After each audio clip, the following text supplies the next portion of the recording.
வணக்கம். இது Tamil dialogue 2.0 Bigg Boss season 9ல் இன்னைக்கு எபிசோட் வந்தோம் அப்படின்னா, ஆரம்பத்திலேயே எஃப்ஜே வந்து திவாகர் கிட்ட இந்த மாதிரி மைக்கை தூக்கி அடிக்கிறது, தூக்கி போட்டு பொருளெல்லாம் தூக்கி போட்டு போகிறது, இந்த வேலைலாம் இருக்கக்கூடாது இன்றைக்கி அப்படின்லாம் அவர் சொல்ல, உடனே இவர் ஆரம்பிச்சார். யார் என்ன சொன்னாலும் உடனே ஒரு கவுண்டர் கொடுக்குறேன் அப்படின்னு சொல்லிட்டு.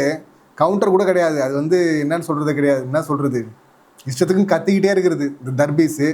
அங்கே வந்து கத்திக்கிட்டே இருக்கு, உனக்கு பொறாமடா, உனக்கு எனக்கு ராஜா கொடுத்தாங்கல்ல அப்பயே பொறாமையாடா உனக்கு, நான் அப்பயே சொன்னேன்டா உனக்கு அப்படின்னு அந்த பக்கம். அடுத்து அப்படியே பஞ்சாயத்து பார்த்தீங்கன்னா பார்வதி வெர்சஸ் திவாகர் அப்படின்னு வருது. இது என்ன செட்டுன்னே தெரில. அண்ணன் தங்கச்சின்னு சுற்றுறாங்க, அதுக்கப்புறம் வந்து உன்னையே கல்யாணம் பண்ணிக்கலான்றாரு, அது ஒரு கொடூரம் அப்படின்னா. இன்னொரு பக்கம் பாருங்கள், கம்ருதீன், பார்வதி, திவாகர், என்ன செட்டு இது? இந்த செட்டு பார்த்தீங்கன்னா ஒன்றா இருக்கிறது, மற்றவங்கிட்ட சண்டைக்கு போகிறது. அதுக்கப்புறம் பார்த்தீங்கன்னா இவங்களுக்குள்ளே சண்டை போட்டுக்கிட்டு நீ ஒழுங்கா நீ ஒழுங்கா நீ ஒழுங்கா அப்படின்னு சொல்லிட்டு இவங்களுக்குள்ளே பார்த்தீங்கன்னா அடிச்சுக்கிறது. ஸோ ரொம்ப கேவலமான குரூப்பு. இந்த மாதிரி ஒரு குரூப்பை பார்த்ததே கிடையாது பிக் பாஸ் சீசனில். அன்பு கேங் அப்படின்னு சொல்லிட்டு ஃபார்ம் ஆனாலும் தப்பு பண்ணாலும் பார்த்தீங்கன்னா அவங்க அப்படி இருப்பாங்க. எப்பயாவது ரொம்ப ரேராக வந்து ஒருத்தர் வந்து மனசை உடஞ்சி போவாங்க. இப்போ ரம்யா போயிட்டு அழுதுட்டு இருந்தாங்கல்ல அந்த கேங்கில் இருந்து, அந்த மாதிரி அவங்க அழுதுக்கு அப்புறமா வருவோம் கரெக்டாக தப்பான்னு. அந்த மாதிரி எப்பயாவது நடக்கும், எனக்கு பார்ஷியாலிட்டி பார்க்குறாங்க அப்படின்னு. இது என்னடான்னா வாரத்துக்கு ஒரு 4 நாள் ஒன்றா இருக்கிறது, அப்புறம் 2 நாள் பார்த்தீங்கன்னா அடிச்சுக்கிறது. ரொம்ப வந்ததுலேயே பார்த்தீங்கன்னா ஒரு கேவலமான குரூப் அப்படின்னா இந்த 3 பேரை தான் சொல்லணும். நேற்று பார்த்தீங்கன்னா அவர் கண்டபடி கெட்ட வார்த்தையெல்லாம் பேசி எபிசோடில் அது வரல, அதை பற்றி தனியாக வீடியோ கூட போட்டிருக்கோம் அன்சீன் அப்படின்னு சொல்லிட்டு.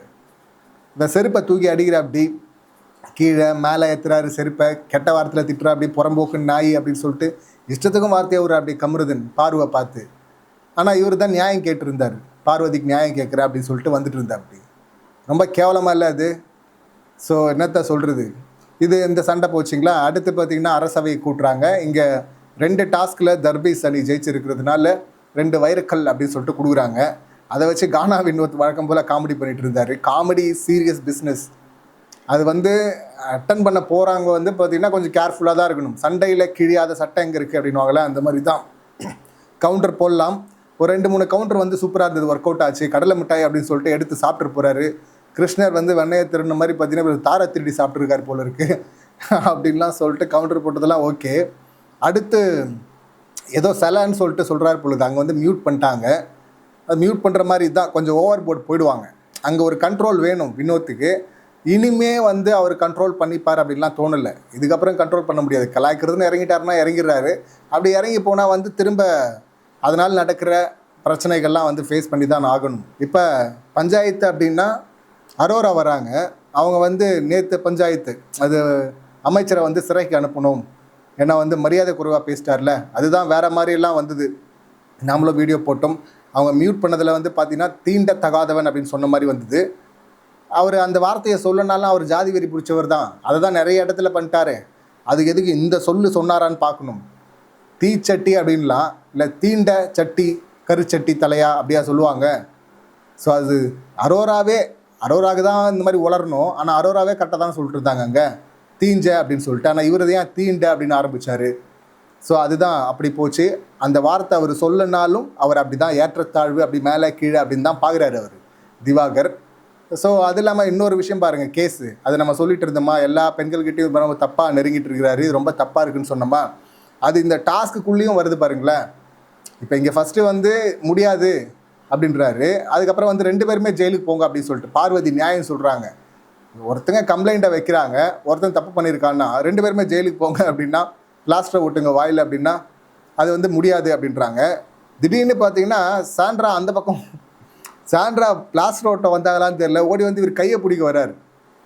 திவாகர் கையை பிடிக்கும் போது காப்பாற்றுங்க, ஏய் தளபதியா, தளபதிமா நீதம்மா மற்றவங்களை காப்பாற்றணும் அப்படின்னா இவங்க காப்பாற்றுங்கன்னு சொல்ல அந்த பக்கம் இது ஒரு பிளேவாக வந்து அவங்க பிளான் பண்ணியிருப்பாங்க போல இருக்குது. சாண்ட்ரா அந்த பக்கம் போயிடுறாங்க.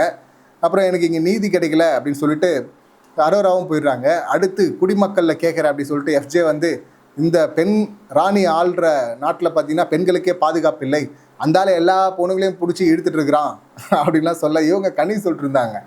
இந்த மங்குனி அமைச்சரை வச்சுக்கிட்டு மண்டை காயுது அப்படின்னு சொல்லிட்டு. நிச்சயமாக காயும் இல்லை, இது அவங்க ஒரு ப்ளே பண்ணுறாங்க. அடுத்து பிரஜன், இவங்க திவ்யா, அதில் பிரஜன் வந்து கொஞ்சம் சொதப்புறாரு ஆக்டிங்கில். ஏற்கனவே பார்வதியை வந்து சொல்லிட்டு இருந்தார்ல, இந்த சாங்கில் இதான் ரியாக்ட் பண்ண முடியும், என்ன பண்ண முடியும் அப்படின்னு. ஆக்டிங் ஹீரோ அது மறுபடியும் 2.0 அப்படின்லாம் வராரு.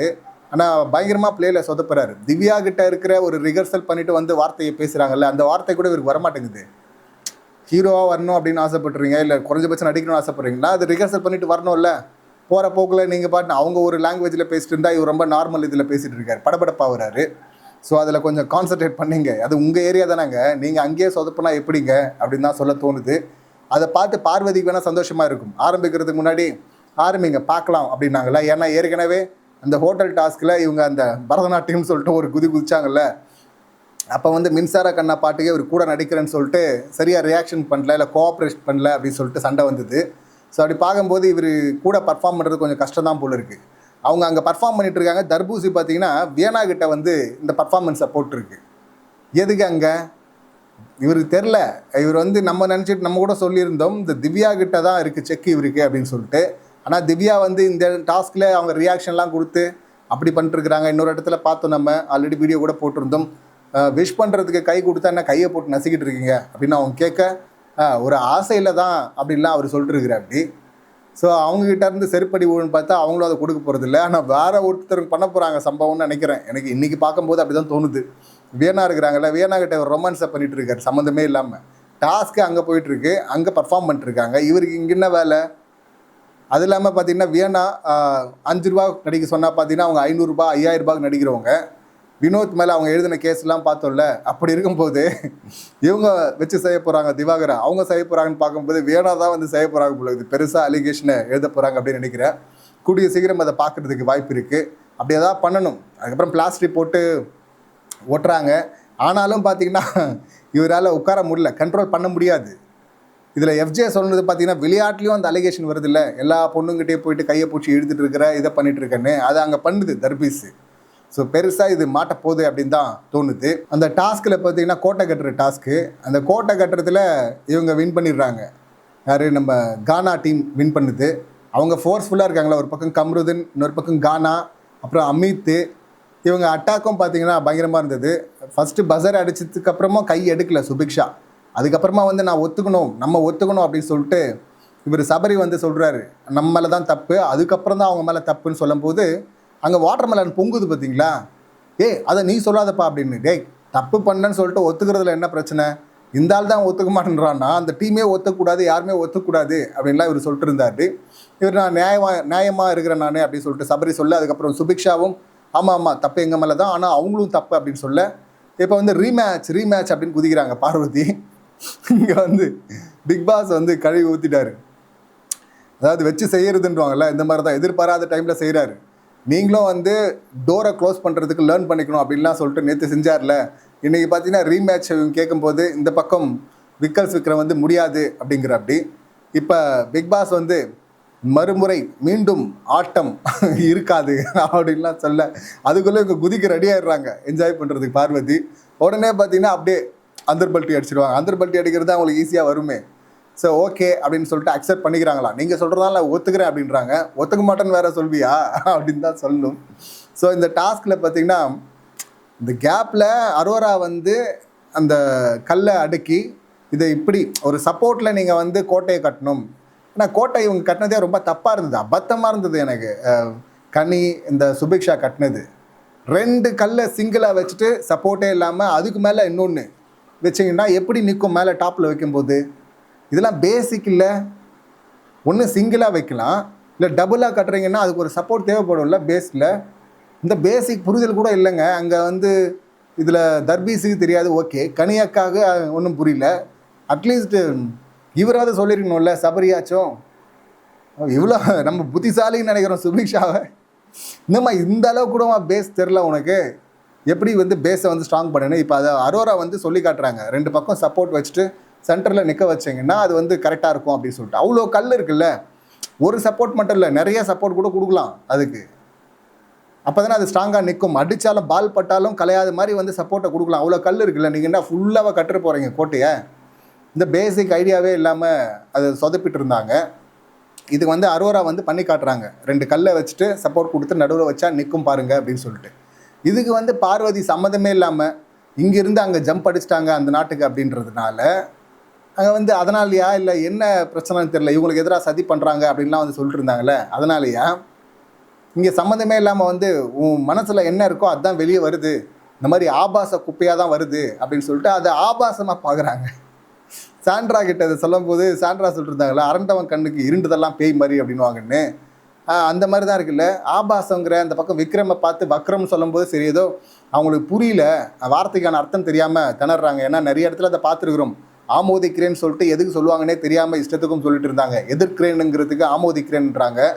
அந்த பக்கம் பார்த்தீங்கன்னா திவாகர் வந்து தராதரம் சொல்லும்போது, தராதரம்னா என்ன, அவங்களுக்கு எதுவுமே தமிழ் தெரியல மற்றவங்களுக்கு, அவங்க தமிழ் சரியாக கற்றுக்காமல் வந்துட்டு நம்மக்கிட்ட பிரச்சனைக்கு வராங்க அப்படின்னு சொல்லி பேசிட்டு உடனே ஆமாம் தராதரம் என்ன அப்படின்னு இவங்களே கேட்குறாங்க. இவங்களுக்கே தெரில, ஆனால் அதுக்குள்ளே பார்த்தீங்கன்னா குறை சொல்ல வந்துடுறாங்க.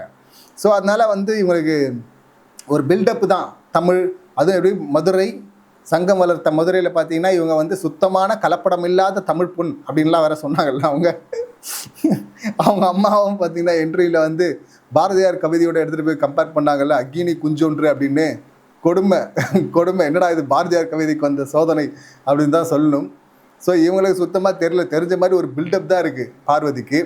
இங்கே வந்து இதில் சம்மந்தமே இல்லாமல் அது எப்படி ஆபாசமாக பார்க்குறாங்க அப்படின்னு சொல்லிட்டு தெரில. விக்ரமை பார்த்து வக்ரம்ங்கிறது, வக்ரத்துக்கு அர்த்தம் தெரியல அவங்களுக்கு. வக்ரமாக வந்து இவங்க 2 பேர் தான் பண்ணிட்டு இருந்தாங்க. கையில் எழுதுறது, அந்த சாப்பிட்றது, மூடி போட்டு சாப்பிட்றணும், கவர் போட்டு சாப்பிடணும், கவர் கப்பலில் இவங்க கவர் போட்டு சாப்பிடணும்னு பேசுனதெல்லாம் இவங்க, அதெல்லாம் தான் வக்ரத்தில் வரும். இது எப்படி வக்ரம் ஆகும்? வன்மம்னு வேணால் சொல்லலாம், வன்மத்துக்கு வக்ரம் அப்படின்னு யூஸ் பண்ணுறாங்க போல இருக்குது அப்படின்னு பார்த்தா, இங்கே அந்த கல்லை அடுக்குறாங்க. இப்படி அடுக்குனா கரெக்டாக இருக்குன்னு சொல்லிட்டு சொன்னது கூட பார்த்தீங்கன்னா எப்படி ஆபாசமாக தெரியுது. அரோரா பண்ணுறது எல்லாமே ஆபாசம் அப்படின்னு சொல்லிட்டு அப்படியே பார்க்குறாங்களா? அப்படி பார்த்தா பார்வதியை நம்ம என்னவா பார்க்குறது? பார்வதி பேசுகிறது எல்லாமே இது மாதிரி டபுள் மீனிங், பார்வதி கமருதன் பேசினாலே டபுள் மீனிங் அப்படின்னு சொல்லிட்டு பார்த்தா ஒத்துப்பாங்களா? அவங்க பேசுகிறது கேட்கணும்ல. ஆனால் இவங்க பார்வையில் அப்படி தான் இருக்குது. ஏற்கனவே அவங்க கேமை பற்றி சொல்லும்போது ஃப்ளிட் கேம் ஆடுறாங்க அப்படின்லாம் சொன்னாங்க. எஸ், அவங்க ஃப்ளிட்டிங் தான் பண்ணிட்டுருக்குறாங்க, அதை தான் கேம் ஆடுறாங்க, வேறு கேம் ஃபோக்கஸ் கிடையாது தான். பட் இப்படி நார்மலாக அவங்க வச்சு சொல்லி காட்டுறது கூட ஒரு ஆபாச குறியீடாக தெரியுதுன்னா, வக்கரம் அந்த பக்கம் இல்லைம்மா, வக்கரம் உங்கள்கிட்ட தான்மா இருக்குது அப்படின்னு தான் சொல்லணும். அது அவ்வளோ ஈஸியாக இன்னொரு பொண்ணை, ஒரு கண்டஸ்டண்ட்டை வந்து இவங்கள இப்படி வக்கரம் உங்கள்கிட்ட தான் இருக்குன்னு சொல்லிட்டு பார்வதியை சொல்லும்போது, பார்வதியை சப்போர்ட்டர்ஸ் கூட நினைக்கலாம்ல, என்னங்க இப்படி வந்து ஒரு போகிற போக்கில் ஒரு வார்த்தையை சொல்கிறீங்க அப்படின்னு. இவங்க தானேங்க மற்றவங்கள பார்த்து வக்கரம்ன்றாங்க. அது இல்லாமல் இவங்க இன்னொரு பெண்ணை பார்த்து அப்படி சொல்லாமா, இன்னொரு சக கண்டஸ்டண்ட்டை பார்த்து? அது தப்பாக இருக்குல்ல. அது வேற எங்கேயோ அப்படி பண்ணும்போது சொன்னால் கூட பரவாயில்ல, சரி ஓப்பனாக அடிக்கிறாங்க அப்படின்லாம். சம்மந்தமே இல்லையே. அது எப்படி வந்து ஒரு ஆபாச குறியீடாக இவங்க பார்க்குறாங்க? அப்போ இதுதான், இது ஒரு ஃபேக் அலிகேஷன், இன்னொரு வெர்ஷனில் இது. இப்போ கமருதன் வந்து தப்பாக டச் பண்ணுறான் அப்படின்னு சொன்னது, இப்போ இது வந்து வக்கரமான சிம்பிள் அப்படின்னு சொல்கிறது எல்லாம் ஒன்று தானே. கிட்டத்தட்ட பார்வதி இன்னும் மாறலை அப்படிங்கிறதான் அதை குறிக்குது. அரண்டவன் கண்ணுக்கு அப்படின்னு அந்த லெவலில் எடுத்தோன்னா அப்போ வக்கரமான கப்பல் இவங்க தான், கவர் கப்பல் அப்படின்னு தான் சொல்லணும். ஸோ இப்போ இந்த டாஸ்கில் கானா டீம் வின் பண்ணிட்டாங்க. வின் பண்ணதுக்கப்புறமா வந்து ஓவரால் டாஸ்கில் தர்பீஸ் டீம் வின் பண்ணதுனால அவங்களேருந்து கேப்டன்சிக்கு ஒருத்தரை நாமினேட் பண்ணலான்னு சொல்லும்போது இங்கேருந்து அவசரப்பட்டு போயிட்டாங்கல்ல. இப்போ எஃப்ஜே வந்து அங்கே வந்து உருட்டுற அப்படி, தம்பி டாஸ்கில் அந்த டீமை விட்டு நீ போயிட்ட, நீ திரும்ப அந்த டீமுக்கு போனாலும் உன்னை எப்படி ஓட் போடுவாங்க? நீ வந்து டீமுடைய அந்த யூனிட்டியை வந்து கெடுக்கிற மாதிரி ஒன்று பண்ணிட்ட, ஆப்போசிட் டீம் ஜெயிக்கிறதுக்கு ஏற்ற மாதிரி ஒன்று பண்ண, அவங்க ஜெயிச்சிருந்தாங்கன்னா இது ஒரு பாயிண்ட்டாக வச்சு அப்போ அவங்களுக்குள்ள பவர் போயிருக்கும் அப்படின்னு சொல்லிட்டு உனக்கு ஓட்டு போட மாட்டாங்க. அப்புறம் நீ போயின்ன, இதுக்கு ஒரு விவாதம் வேறு. நாங்கள் எங்கள் கேரக்டரை நாங்களே டிசைன் பண்ணிக்கிட்டோம். போன வாரம் தானே விஜய் அடித்தார், இவர் வந்து பிரியங்கா வந்தப்போ இவரே ஃபேன் அப்படின்னு சொல்லிட்டு க்ரியேட் பண்ணிக்கிட்டாரா. அந்த ஃபேன் வந்து ஸ்டாக்கிங் பண்ணுற ஃபேனா. தம்பி எப்படி இருக்கான் பார்த்தீங்களா? இவன் திவாகரை சொல்கிறதெல்லாம் உண்மை தான், ஆனால் இவனும் அப்படி தான் இருக்கிறான். இவனும் ஒரு குட்டி திவாகர் இந்த விஷயத்தில் அப்படின்னு தான் சொல்லணும். ஸோ இவராக க்ரியேட் பண்ணிக்கிட்டேன் அப்படின்னு சொல்லிட்டு வர அங்கே வியனா வந்து சுபிக்ஷாவை வந்து பார்வதி ஆசைப்படுறாங்க கேப்டன் ஆகணும் அப்படின்னு சொல்லிட்டு, அதுக்காக நாமினேட் பண்ணணும் அப்படின்னு. ஆனால் வந்து சுபிக்ஷா வியனா சொல்ல, அதுக்கப்புறம் எல்லாருமே சுபிக்ஷா அப்படின்ட்டு இருக்கிறாங்க. நிறைய சம்பவங்கள் பண்ணால் அவ்வளோ ஒரு கேரக்டர் க்ரியேட் பண்ணிக்கிட்டா அப்படின்லாம் வந்து வியனா சொன்னாங்க. அதெல்லாம் வந்து எங்கே பார்த்தோம்? சுபிக்ஷாவை டாஸ்க் லெட்டரை படிச்சுட்டு இருந்தாங்க, இல்லை வரும்போது வந்து ராஜாதி ராஜா அப்படின்னு கத்துறது, அந்த பீட் பாக்ஸ் பண்ணுறது, அது அவ்வளோதானா? அதை தாண்டி என்ன பண்ணாங்க இவங்க? ஒன்றும் கிடையாது. ஆனால் ஒன்றுமே பண்ணலனாலும் அந்த கிரெடிட்டை திருடுறது வியனாக்கு நல்லா வருது. இப்போ வந்து அவங்க திருடுறதுக்கு பதில் அவங்க ஃப்ரெண்டுக்கு திருட்டி கொடுத்துருக்குறாங்க கிரெடிட்டை அப்படின்னு தான் சொல்லணும். ஸோ இவங்க வந்து கேப்டன்சி கண்டென்டராக வந்து நாமினேட் பண்ணப்படுறாங்க. சுபிக்ஷா தேர்ந்தெடுக்கப்படுறாங்க. இப்போ அடுத்து பார்த்தீங்கன்னா அப்படியே ரேங்கிங் டாஸ்க்கு முக்கியமான ஏரியா. அதுக்கு முன்னாடி வந்து நான் ப்ரமோ பார்த்துட்டு பிக் பாஸ் ஏன் இந்த 3 பேரை சூஸ் பண்ணார் அப்படின்னு நினச்சிட்டு இருந்தோம். பிக் பாஸ் எப்போவுமே இந்த மாதிரி சூஸ் பண்ண மாட்டார்ல, அதை நம்ம யோசிக்காமல் விட்டோம். இங்கே எதுவாக இருந்தாலும் இந்த டீமை தான் செலக்ட் பண்ண சொல்லுவார். டீம் தான் முடிவெடுப்பாங்க. ஸோ அப்படி அதான் கண்டஸ்டன்ஸ் தான் முடிவெடுப்பாங்க. இதில் வந்து நிதானமாக நியாயமாக யார் பேசுவாங்க அப்படின்னு சொல்லிட்டு பெரிய மனசுத்தனமாக யார் இருப்பாங்க அப்படின்னு கேட்கும்போது சாண்ட்ராவா அந்த லிஸ்ட்டில் சொன்னாங்க சில பேர். பட் ஆனால் அமித் நிறைய ஓட்டு வாங்கிட்டார் போல இருக்குது. அமித்கிட்ட ஒரு நிதானமே இல்லை, ஒரு மாதிரி படபடக்கிறாரு, பேசவே மாட்டேங்கிறாரு சரியா. ஸோ அமித் விக்கல்ஸை சொல்லுவாங்க. லாஸ்ட்டு இந்த வீக்கில் தான் பார்த்தீங்கன்னா விக்கல்ஸ் முகத்திலே தாறுமாறாக கிழிச்சு ஒரிஜினல் வெளியே வந்தது. இப்போ வந்து இவர் ரொம்ப நிதானமானவர் அப்படின்னு சொல்கிறதெல்லாம் சிரிப்பாக தான் இருக்குல்ல. சரி, அவங்க சூஸ் பண்ணுறாங்க. இந்த விக்கல்ஸு, அப்புறம் அமித், அதுக்கப்புறம் கனியக்கா, இவங்களை தேர்ந்தெடுக்கிறாங்க. இந்த 3 பேர் வந்து இவங்க தான் வந்து ரேங்க் பண்ணணும். ஃபஸ்ட் ரேங்கில் இருக்கவங்க வந்து நிதானமாக ஹேண்டில் பண்ணக்கூடியவங்க, மெச்சூர்டான ஆள். அப்படியே லாஸ்ட்டில் இருக்கிறாங்க பார்த்தீங்களா, அதில் வந்து பார்த்திங்கன்னா சும்மாவே கத்துறவங்க, ஒன்றுமே இல்லாத வந்து பெருசாகிறவங்க, ஊதி பெருசாகிறவங்க, மார்க் பண்ணுறவங்க அப்படின்னு சொல்லிட்டு எல்லாம் நெகட்டிவ் இருக்கோ அதெல்லாம் அந்த பக்கம் அப்படின்னு சொல்லியிருந்தாங்க. இப்போ ரேங்க் பண்ணும்போது பார்த்திங்கன்னா ஃபஸ்ட்டு சபரி, 2 சுபிக்ஷா, 3 கெமி, 4 சாண்ட்ரா, 5 பிரஜன், 6வது வியன்னா, 7வது அரோரா, 8வது ரம்யா, 9வது திவ்யா, 10வது கம்ருதீன், 11 ஜிவி நம்ம வினோத், 12 எஃப்ஜே, 13 பார்வதி, 14 திவாகர். ஸோ இந்த ஆர்டரில் வந்து அவருங்க ரேங்க் பண்ணுறாங்க. இதில் ஒரு விஷயம் அவங்க நோட் பண்ணியிருக்கணும். அதாவது பிரச்சனை பண்ணாதவங்க, இல்லை ஒரு ஆர்கியூமெண்ட்டில் நீட்டாக ஆர்கியூமெண்ட்டை வைக்கிறவங்க, ஆர்கியூமெண்ட்லேயே கலந்துக்காதவங்க, இவங்க 2 பேருமே வந்து பிரச்சனை பண்ணாதவங்க தானே. அப்படி இருக்கும்போது விளையாடாதவங்க அமைதியாக தான் இருப்பாங்க. அவங்கள எந்த இடத்துல வைப்பீங்க? என்ன கேட்டால் அவங்கள தான் முதல்ல தூக்கி போடணும். நெகட்டிவாக விளையாடினவங்கள கூட அப்புறமா வைக்கலாம். முதல்ல விளையாடாதவங்க, கான்ட்ரிபியூட்டே பண்ணாதவங்க அவங்க இருக்கிறாங்கல்ல, அவங்கள லீஸ்ட் பண்ணணும்.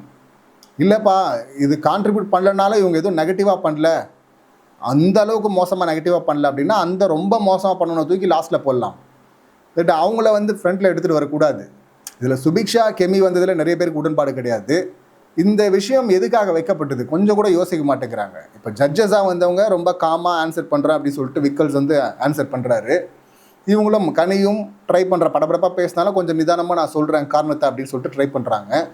இப்போ இருக்கிற கண்டஸ்டன்ஸ்லாம் என்ன பண்ணியிருக்கணும்? முதல் 3 இடத்துல நிற்க வச்சாங்கல்ல, அவங்கள போட்டு கிழிச்சிருக்கணும்ல. சத்தம் போட்டு கத்தி அப்படிலாம் கிடையாது. இது நிதானமாக ஆர்கியூ பண்ணுறது அப்படின்னு சொல்லிட்டு வச்சிருக்கிறாங்க.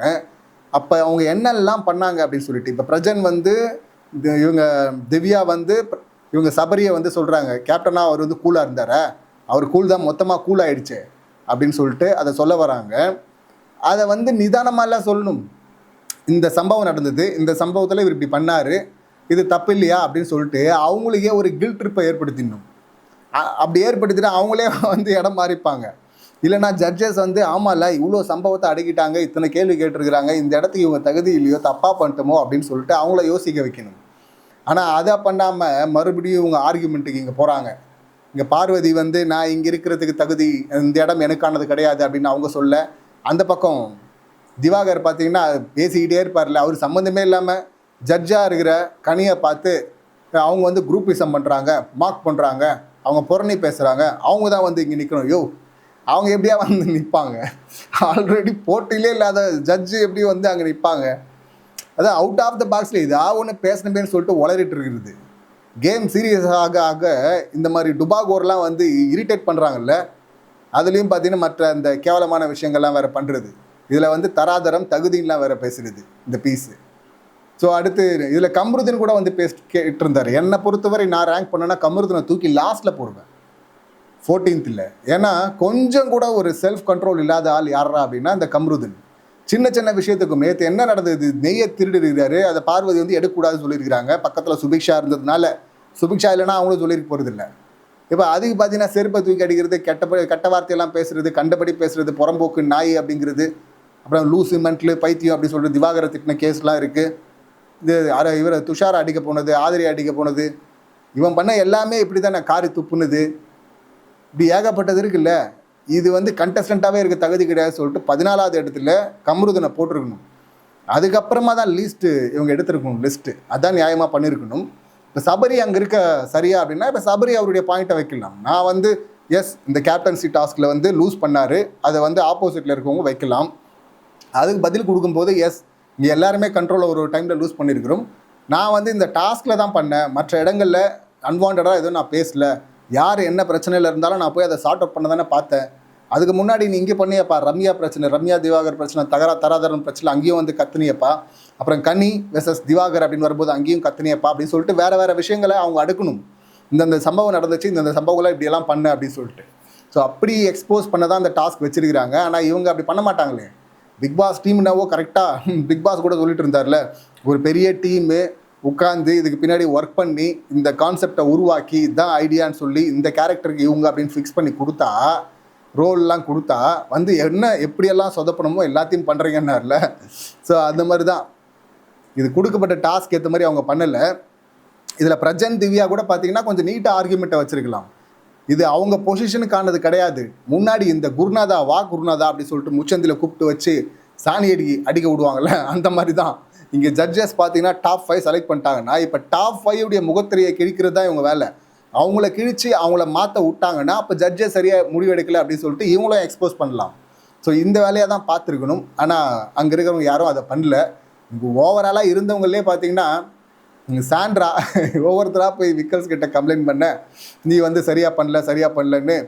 அப்போ சாண்ட்ரா வந்து அங்கே வரும்போதே பார்த்தீங்கன்னா விக்கல்ஸ், மாமா நீ மாமா என்னம்மா உனக்கான பொசிஷன் அது கிடையாது, அதானம்மா நாங்கள் தப்பாக சூஸ் பண்ணிட்டோம் அதானம்மா அப்படின்னு சொல்ல, அப்படிலாம் இல்லை, வந்த ஒரு வாரத்தில் எனக்கு 4வது இடம் கொடுத்தீங்க, இன்னும் ஒரு 3 நாளில் நான் முதல் இடத்துக்கு போயிடுறேன் அப்படின்னு சொன்னாங்கல்ல. Wow super. இதுதான் ப்ளே பண்ணணும், இப்படி தான் அப்ரோச் பண்ணணும். அவங்களுக்கு பாசிட்டிவாக வந்துச்சு அப்படின்னா நெகட்டிவாக வந்தவங்க தான் இன்னும் கேர்ஃபுல்லாக அப்ரோச் பண்ணியிருக்கணும். இதில் கம்ருதன் வந்து பேசுகிறது, அப்புறம் ரம்யா வந்து பேசுகிறது, இந்த கெமியெல்லாம் எதுக்கு அங்கே வச்சாங்கன்னு தெரில. உண்மைதான், கெமி சுபிக்ஷா பார்க்கும்போது தான் மற்றவங்களுக்கெல்லாம் கடுப்பாகுது.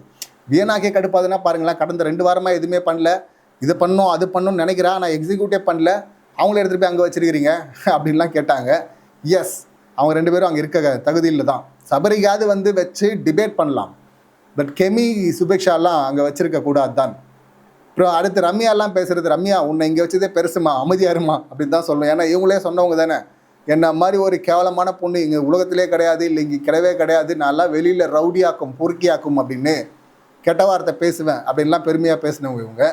இங்கே சண்டையில் வந்து இஷ்டத்துக்கும் வார்த்தையை விட்டு கத்திருக்கிறாங்க. வேறு என்ன பண்ணியிருக்கிறாங்க, எந்த விஷயத்தில் வந்து கருத்துட்டு இருந்து வச்சுருக்கிறாங்க.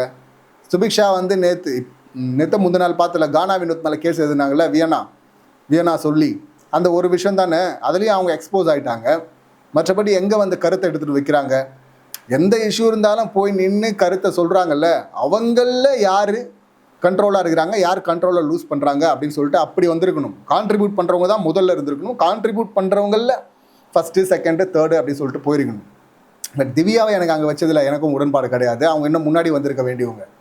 கானா வினோத் எஸ் இவங்க கனி சொன்னது ஒரு பாயிண்ட் கரெக்ட் தான். மாக்கிங் அப்படிங்கிற இதில் நீங்கள் கொஞ்சம் ஓவர் போர்டாக போயிடுறீங்க அப்படின்னு சொல்லிட்டு அந்த 11 கிடையாது, இன்னும் கொஞ்சம் முன்னாடி கூட வச்சுருக்கலாம். ஆனால் பாதிக்கு அப்புறம் தான் அவர் வரணும், இல்லை அதிகபட்சம் சென்டரில் நிப்பாட்டலாம், அவ்வளோதான். அரோராலாம் என்ன பண்ணிட்டாங்கன்னு சொல்லிட்டு சென்டரில் இதெல்லாம் பார்க்கும்போது கடுப்பாக இருக்கும்ல. 7வது இடம் அரோராக்கு சரியில்லை. அவங்க என்ன கேம் ஆடினாங்க, கேமே ஆடாதவங்க எப்படி அங்கே வந்து நிற்கலாம்? பாயிண்ட்டை நிதானமாக எடுத்து வைக்கிறவங்களும் பாயிண்ட்டே வைக்காத 2-1ன்னு எப்படி சொல்ல முடியும்? இப்படி கிடையாது இல்லை. ஸோ அந்த இடம் வந்து கொஞ்சம் நல்லா யோசித்து இவங்க பண்ணியிருக்கலாம். இவங்க யோசிச்சு பண்ணுறாங்களோ இல்லையோ அது நோக்கமும் கிடையாது. நான் ஏற்கனவே சொன்ன மாதிரி இவங்க முதல்ல நிற்கிறாங்கல்ல, என்னென்ன சம்பவம் நடந்துச்சுன்னு சொல்லிட்டு ரீகால் பண்ணுறதுக்கான இடம் ரேங்கிங் டாஸ்க் அப்படிங்கிறது. இதெல்லாம் இந்த வீட்டில் நடந்துச்சு, இந்தந்த இடத்துல நீ இப்படியெல்லாம் இவர் பிஹேவ் பண்ணார், இது சரி இது தப்பு அப்படின்னு சொல்லிட்டு ரீகால் பண்ணுறது தான், ரிவைண்ட் பண்ணுறது தான். அது இங்கே பண்ண மாதிரி தெரில. இதுக்கு இந்த மாதிரி 3 பேரை செலக்ட் பண்ணுறதுக்கு பதில் ஓவராலாக ரேங்கிங் டாஸ்க்கு அப்படின்னு சொல்லிட்டு வச்சுருந்தாங்கன்னா, வழக்கமாக வைக்கிறது இன்னும் சூப்பராக இருந்திருக்கும். நிறைய பேர் முகத்திரைகள் கிழிக்கப்பட்டிருக்கும், அவங்களே மாறி மாறி கிழிச்சிருப்பாங்க. இந்த பார்வதி திவாகர் வந்து ஆரம்பத்தில் கிழிச்சிக்கிட்டாங்கல்ல, அந்த மாதிரி எல்லாருமே கிழிச்சிருப்பாங்க முக்கியமானவங்கெல்லாம். அதை மிஸ் பண்ணிட்டாங்க டீம் அப்படின்னு கூட சொல்லலாம். அதுக்கப்புறம் வந்து சம்மந்தமே இல்லாமல் கனி வந்து அழுதுட்டு இருக்கிறாங்க, வர ரொம்ப அழுகுறன்றாங்க. இவங்க வந்து இப்போ இந்த மாதிரி கேள்வி கேட்டாங்களே அதுக்காக அழுகுறாங்களா, இல்லைனா நாமினேஷன் இருக்கிறதுனால இப்படி ஒரு பர்ஃபார்மன்ஸ் போட்டுக்கிறாங்களா?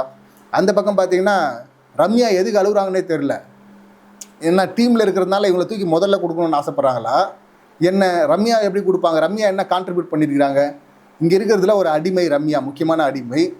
இப்போ அவங்களும் பாருங்கள் அந்த டீமில் இருக்கிறதுனால அங்கே கெமி கொடுத்துட்டாங்கன்னு சொல்லிட்டு ஃபீல் பண்ணுறாங்களோ?